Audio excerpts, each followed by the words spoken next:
और सीता माता को उन्होंने हमेशा अपनी बेटी की तरह रखा आश्रम के अंदर। सिर्फ लव सीता माता के गर्भ से पैदा हुए थे और खुश उन्होंने खुद से पैदा करे थे, खुद से। नमस्कार, मैं इस वक्त हूँ जय शिव गोरखनाथ वाल्मीकि मंदिर में, जो कि दरबा में पड़ता है चंडीगढ़ में। और मेरे साथ हैं बाबा देवनाथ जी।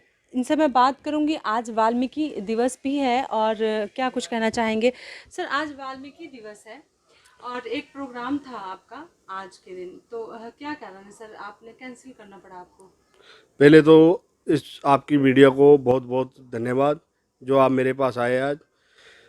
मेरे चाचा गुरुजी गुजर गए थे तो उसके कारण मेरे को हरिद्वार जाना पड़ा, तो 17 तारीख को चेंज करके हमने 24 तारीख को रखा गया है।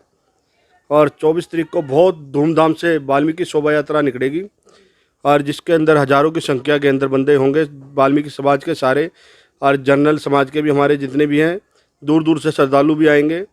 और बाबा निचित्रनाथ शेरगिल जी जो अपना अमृतसर तीर्थ के चेयरमैन हैं, और अपने योगी अखाड़े के सुप्रीमो जी भी आएंगे। तो बड़ी धूमधाम से और सारे वाल्मीकि समाज को, पूरे देश को मैं बहुत बहुत शुभकामनाएं देना चाहता हूँ आज प्रगट दिवस की। और सारी संगत को यही कहता हूँ कि धीरज बनाए रखें, भगवान वाल्मीकि का प्रचार करें और गुणगान करें, क्योंकि जिन्होंने रामायण लिखी उन्हीं का प्रचार बहुत ढीला। और हमारे ही प्रचार, हमारे गुरु के प्रचार करने के ऊपर भी संतों के ऊपर बहुत अत्याचार हो रहे हैं।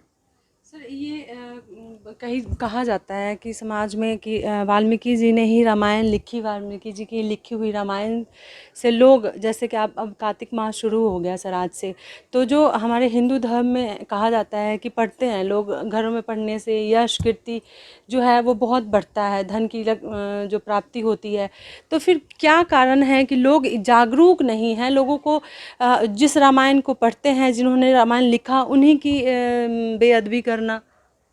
ये तो दुनिया की रीत चली आ रही है, क्योंकि जिन्होंने 10,000 साल वर्ष पहले, 10,000 वर्ष पहले जब उन्होंने रामायण की रचना करी, तो उस समय तो मैं कह रहा राम जी के दादा परदादा भी नहीं पैदा हुए होंगे। तो उनकी एक रचना की सोच थी जिसमें कि राम का लेवन लिखा गया कि राम जी पैदा होंगे और सीता माता, यानी पूरी रामायण रचयिता भगवान वाल्मीकि महाराज हैं। सृष्टि रचता कहते हैं उनको, जिन्होंने सृष्टि रचाई। तो मैं अपने समाज को यही कहता हूँ कि हम किसी से कम नहीं हैं।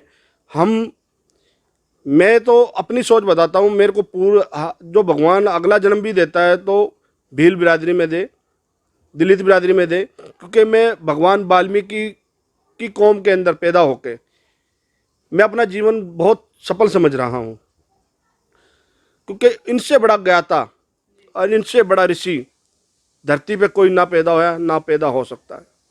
जिन्होंने अपना 4 वेद 6 शास्त्र पढ़ रखे थे, रावण जी ने भी लास्ट में गुरु वाल्मीकि स्वामी को माना, क्योंकि उसमें लास्ट 25 पेज में लिखा हुआ है रामायण के कि मेरा लिखा मैं ही जानूं, जाने ना कोई।